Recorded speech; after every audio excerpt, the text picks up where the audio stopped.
O texto base que eu quero usar para este momento de meditação é o que está em Salmos, capítulo 1 e o versículo 1 da palavra de Deus, que diz: bem-aventurado o homem, aqui eu vou substituir o homem por jovem, bem-aventurado o jovem, que não anda segundo o conselho dos ímpios e nem se detém no caminho dos pecadores, nem se assenta na roda dos escarnecedores. Esse texto de Salmos, o salmista Davi nos relata que é feliz aquele jovem que tem o cuidado de não ser levado por qualquer conselho, por qualquer orientação ou por qualquer ensinamento que os ímpios possam lhe oferecer. O salmista Davi entende que o jovem cristão, que o homem cristão, que a moça cristã deve ter cuidado com as pessoas que estão à sua volta, com o tipo de amizade que tem, com o tipo de conselho que ouve, para analisar se aquilo vai contribuir para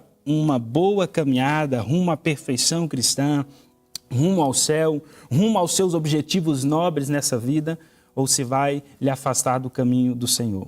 O dicionário define amigo como aquele que é ligado ao outro por laços de amizade. Amigo é aquele que acolhe, que ampara, que defende, é um companheiro em todas as horas, é um aliado.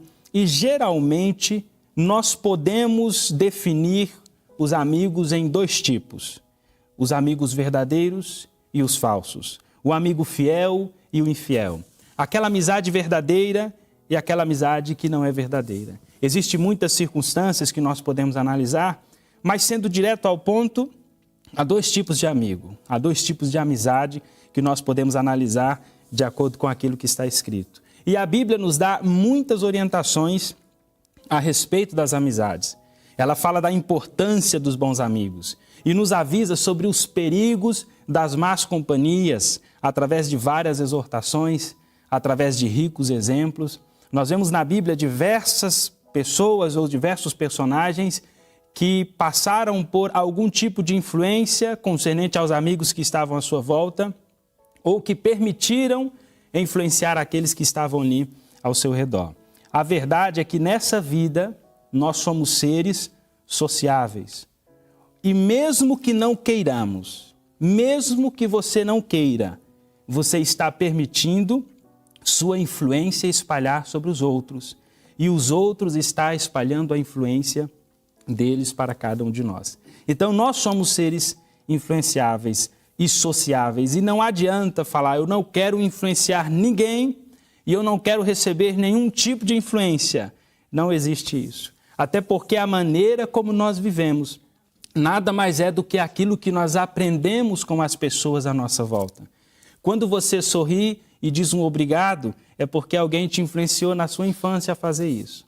Quando nós agimos com as pessoas à nossa volta, é um reflexo daquilo que nós aprendemos, daquilo que nós recebemos, daquilo que os outros permitiu espalhar a sua influência sobre cada um de nós. Então nós precisamos entender que nesta vida, mesmo que não queira, você vai espalhar sua influência aos que estão à sua volta, ou você vai permitir também os outros a espalhar a influência deles sobre você.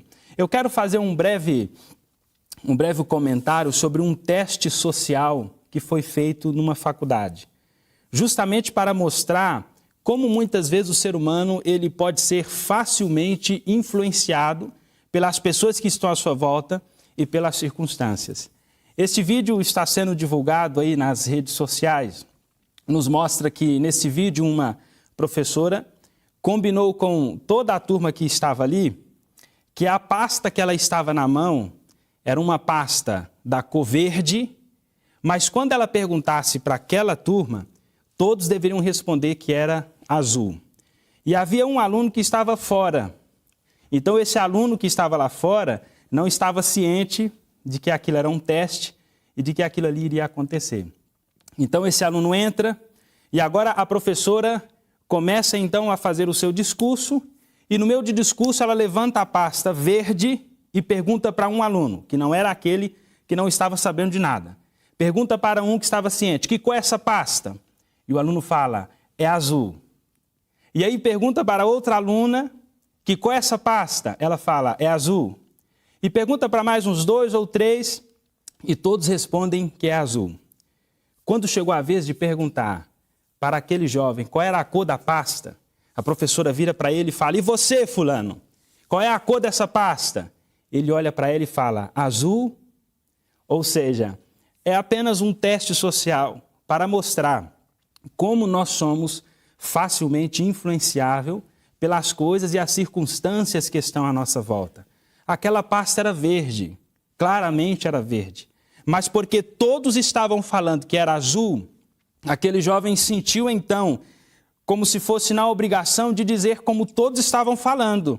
Ou seja, essa pasta não é verde, essa pasta é azul, sendo que na verdade era da cor verde. Então, nós estamos vivendo neste mundo e devemos estar atentos, porque as influências vão repousar sobre nós e as nossas influências vão repousar sobre os outros. E precisamos estar atentos, porque não é porque somos pessoas sociáveis que devemos receber todo tipo de influência.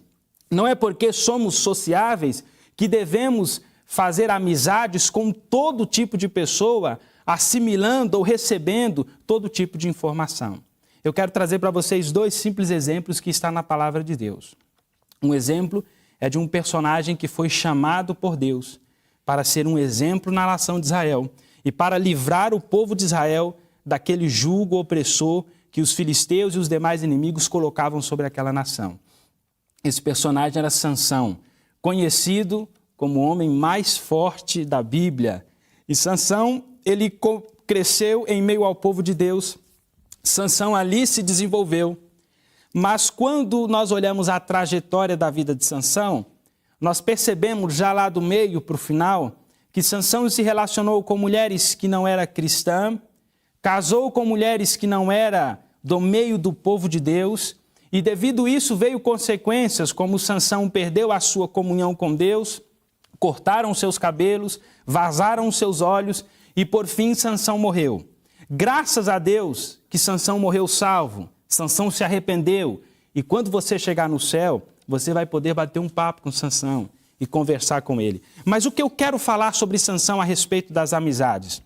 Eu quero dizer para você que está me ouvindo o seguinte: você sabe como Sansão iniciou a sua caminhada para distante de Deus? Através das amizades. Sansão era aquele israelita que brigava com as nações pagãs, mas no outro dia estava brincando com aqueles adolescentes, com aqueles jovens pagãos. Sansão entretinha comunhão com ímpios. Sansão estava se relacionando com jovens que não temiam a Deus e participando nas suas brincadeiras, na sua forma de viver, e isso levou Sansão para a ruína espiritual na sua vida. Há um texto da inspiração, Patriarcas e Profetas, que fala que o cuidado providencial de Deus estivera com Sansão. A fim de que ele pudesse estar preparado para realizar a obra que fora chamado a fazer. Mas no início da vida, mesmo no início da vida, Sansão esteve cercado de condições favoráveis para a força física, intelectual e pureza moral. Então, Sansão estava numa condição ideal que Deus o colocou para que ele pudesse crescer, se desenvolver e adquirir força física, vigor intelectual e pureza moral. Mas a inspiração diz o seguinte: sobre a influência de companheiros ímpios, deixou aquele apego a Deus, que é a única salvaguarda do homem, e foi arrastado pela onda do mal. Então, como que começou a caminhada de Sansão para longe de Deus? Através dos companheiros ímpios que não temiam a Deus. Através de amizades com pagãos que não tinham nada para lhe oferecer. Eu quero dizer para você que uma coisa é você se aproximar daquele que não teme a Deus no seu trabalho, ou na escola, ou na faculdade, ou mesmo para conversar e talvez orientar ou resolver alguma situação. Outra coisa é você permitir que esse companheiro ímpio, que pessoas que não temam a Deus te influenciem para o mal, te arrastem para longe dos caminhos do Senhor. E isso o cristão jamais deve permitir. O outro exemplo que eu quero citar é o próprio exemplo da nação de Israel. Você sabe muito bem que o povo de Israel vivia em um ciclo de apostasia, e depois aquele povo então se tornava escravo ou servo de outras nações, sofria, por fim Deus chamava um profeta, que fazia uma obra de reforma, libertava o povo, aquele povo se convertia, aquele povo fazia um autoexame e de repente aquele povo estava no favor de Deus. E novamente eles caíam no ciclo. Agora, como que começava tudo com o povo de Israel? Geralmente era também pelas amizades. As nações convidavam o povo de Israel para um banquete. Olha, venham cá um banquete, venham aqui participar de uma festa com a gente. E lá as moças iam, os rapazes iam e conheciam, as moças conheciam os rapazes da nação pagã, as moças também. E ali começava a queda espiritual do povo de Israel. Geralmente, o início daquele ciclo que levava o povo de Israel a uma ruína espiritual era através das amizades, das festas, era através daquela comunhão que intertia com outras nações em momentos que Deus não havia permitido. E nessa amizade, nessas festas, o rapaz gostava de uma moça pagã. A moça gostava de um rapaz pagão. E eles se casavam, se relacionavam e vinham para o meio do povo de Israel. E aquelas pessoas muitas vezes não temiam a Deus, continuavam ali adorando outros ídolos. Daqui a pouco os maridos, as esposas israelitas estavam adorando os ídolos, os filhos também. Daqui a pouco a nação de Israel estava novamente caindo espiritualmente, adorando outros deuses. Vinha uma outra nação, massacrava o povo, até que Deus chamava um profeta para restabelecer aquele povo novamente. Tudo começava a partir das amizades, a partir das companhias. Por isso eu quero deixar claro que nós devemos estar atentos sobre o que devemos esperar de uma amizade. Eu quero ler para você o que está em Provérbios, capítulo 17, verso 17. Ao que está aflito, devia o amigo mostrar compaixão.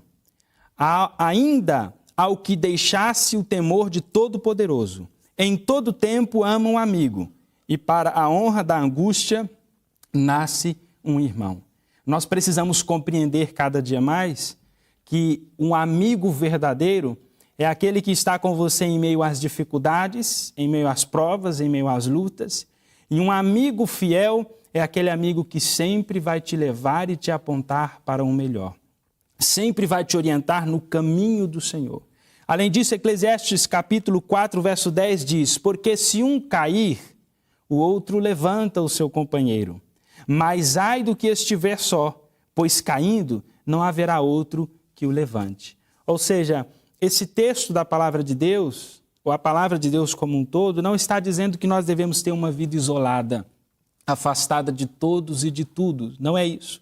Mas a palavra de Deus está dizendo que nós devemos ter cuidado com o tipo de companhia que nós temos. Até porque o amigo verdadeiro que a Bíblia apresenta é um amigo que está conosco em todas as situações, que pode nos ajudar e nos socorrer nos momentos difíceis da nossa vida, que vai estar ali também nos momentos de alegria, que vai sorrir com a gente, que vai estar contente também ali, mas na hora das dificuldades, esse amigo está perto, o que eu posso fazer? Como eu posso te ajudar? Agora, um amigo verdadeiro também é aquele que muitas vezes vai te corrigir. Um amigo verdadeiro, às vezes, vai dizer aquilo que você não gosta. A Bíblia nos apresenta que Deus é assim. Lá em Apocalipse fala: eu repreendo e disciplino aqueles que amo. Sê, pois, zeloso e arrepende-te. Então, amigo verdadeiro não é aquele que só adula, que só elogia, que só passa a mão na cabeça, que muitas vezes vê você fazendo erro, vê você indo para o caminho do mal e não te dá uma palavra de exortação. O amigo verdadeiro, ele apoia, está do seu lado, mas quando estamos no erro, ele também aponta as nossas falhas. Agora, mais do que desejar ter um amigo assim, é importante você analisar se você é esse tipo de amigo.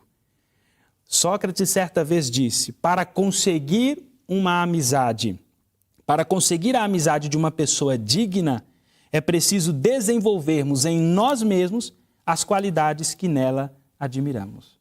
A receita é bem simples. Você quer amigos dignos de confiança? Você quer amigos que estão ali a todo momento? Você quer pessoas que estejam ao seu lado em meio às dificuldades? Pessoas que possam te orientar no melhor caminho? Primeiro você seja essa pessoa. Se preocupe em se tornar esse tipo de amigo. Se preocupe em passar esse tipo de influência. E pode ter certeza que você vai atrair também esse tipo de amizade. Eu quero terminar contando uma ilustração, uma história, um fato, algo real que aconteceu em 1981, na Conferência Geral da nossa igreja, na Alemanha. O irmão Oleg narrou uma experiência que eu achei fantástica, eu quis trazer aqui, sobre a importância da amizade e da influência que pode ser exercida sobre os outros para o bem. Eu vou finalizar com essa experiência. E você medite que diz o seguinte: certa ocasião, durante as perseguições religiosas na Rússia, no período do comunismo, Oleg foi preso e posto numa cela, onde se achavam infratores que fumavam, brigavam, proferiam palavrões e praticavam outras impropriedades. O lugar era imundo e fétido. Era quase impossível respirar. Começou a então falar com os colegas. Então Oleg, um irmão da nossa igreja, preso no regime comunista, ele foi levado até essa prisão e lá estava em contato com esse tipo de pessoas. E Oleg agora diz para eles o seguinte: companheiros, as autoridades pensam que somos criminosos vis, mas não somos tão maus como eles imaginam. Temos algo de bom. Precisamos mostrar que somos cidadãos decentes, honestos. E todos olharam para ele com espanto, e um dos detentos aventurou a perguntar: como vamos mudar a opinião deles ao nosso respeito? Oleg então respondeu: não é muito difícil, temos que mudar o nosso ambiente aqui. E então ele diz: como podemos fazer isso? Um dos colegas. Oleg diz o seguinte: pediremos que nos tragam vassoura, pano e balde com água e vamos limpar a cela. E assim foi feito. O chão da cela foi varrido e lavado. A cela estava limpa e em ordem. Tendo formado ali mesmo uma comissão de restauração, os presos estavam prontos agora para a segunda fase que o nosso irmão Oleg iria sugerir. Qual era a segunda fase? Deveríamos estabelecer a proibição aqui na nossa cela contra o vício de fumar. Pessoas limpas e sadias, que têm bom senso e respeito próprio, pessoas que tenham um senso de respeito próprio e sejam especialmente criteriosas quanto à saúde, não fumam. Todos concordaram naquela prisão, naquela cela. Depois de haver sido alcançada essa segunda vitória, Oleg então propôs: ainda precisamos alcançar algo mais importante. Aqui não se deve haver blasfêmias. Pessoas decentes e honestas não empregam palavras obscenas. Se quisermos respeitar a nós mesmos e granjear o respeito dos outros, devemos empregar somente um linguajar puro. Proposta aceita, vitória alcançada. Passo a passo, o comportamento dos prisioneiros mudou. Para a surpresa dos guardas e das autoridades da prisão, todo o ambiente foi renovado. Os novos prisioneiros também eram obrigados a adaptar-se àquela reforma. Quando chegava um fumante, todos o repreendiam decididamente, dizendo: onde você pensa que está? Somos asseados e nós nos preocupamos com a saúde. Aqui é proibido fumar. Logo que um prisioneiro recém-chegado abria a boca para praguejar, o outro interrompia decididamente: este lugar não é um lugar de blasfêmia. Você está entre pessoas honestas e decentes e queremos ser respeitados. A história termina dizendo: pouco a pouco, à medida que a mão orientadora de Deus abria oportunidades, Oleg pregava o evangelho aos colegas. Ouviam atentamente a exposição da verdade presente. Tornaram-se homens transformados pela graça de Deus. Quando Oleg foi libertado, aqueles homens ficaram tristes com a saída dele. Oleg também ficou triste por ter que deixá-los. Depois da dolorosa separação, nada mais soube a respeito dos colegas de prisão. Sempre os mencionava em suas orações. Conforme relato, estava convicto de que pelo menos alguns permaneceriam firmes na decisão de seguir a Jesus. As autoridades da prisão haviam feito comentários que chegou ao conhecimento de Oleg. E eles disseram o seguinte: com nossos métodos, temos nos esforçado durante muito tempo para mudar esses elementos. Porém, não obtivemos sucesso. Esse crente usou apenas a influência cristã, que em pouco tempo transformou esses homens. Essa é apenas uma história real, algo que aconteceu com um dos nossos irmãos enquanto estava na prisão, mostrando o poder da influência, o poder de uma boa amizade. Quem foi beneficiado ali não foi apenas o nosso irmão Oleg, o nosso irmão de fé, ao estar em um ambiente mais adequado, mais limpo, mais aconchegante, embora estava numa prisão, mas aqueles homens foram muito mais beneficiados ao permitir que a influência de Oleg, daquele cristão, repousasse sobre ele. Mas tudo isso começou porque Oleg entendia o seu propósito, sabia da sua missão e compreendia que se ele estava naquela prisão, não era para receber a influência daqueles homens ímpios, mas era para influenciá-los para o bem. E eu termino fazendo as perguntas para você reflexiva. Seria bom você ter um amigo disponível para te ouvir 24 horas? Seria porventura bom você ter um amigo que te ama mesmo quando você erra? Seria bom ter um amigo que nunca vira as costas para você? E que tal um amigo plenamente capaz de lhe ajudar em todas as necessidades e em todos os problemas? Seria bom ter um amigo que nunca vai te fazer mal? Uma amizade que vai durar por toda a eternidade? Eu quero dizer para você que, por mais que os nossos amigos terrenos, amigos verdadeiros, nos amam e queiram o nosso bem, nenhum ser humano é capaz de suprir 100% a necessidade do outro. Então, ao passo que eu preciso ter boas amizades ao meu lado, boas pessoas comigo e ser um bom exemplo para elas, eu preciso entender que o meu amigo extraordinário, o meu amigo superior a todos, aquele que está disponível 24 horas para mim, é Jesus Cristo. E olha, é o próprio Jesus que chama você e a mim de amigo. João 15, verso 15. Não vos chamo mais servos, porque o servo não sabe o que faz o seu patrão, mas vos chamo de amigos, porque vos manifestei tudo o que ouvi de meu Pai. Que essa mensagem possa ficar guardada em seu coração e que você possa compreender a importância não só de ter pessoas que te influenciem para o bem, mas ser uma boa influência para aqueles que estão à sua volta. Que Deus te abençoe e fique com essa mensagem.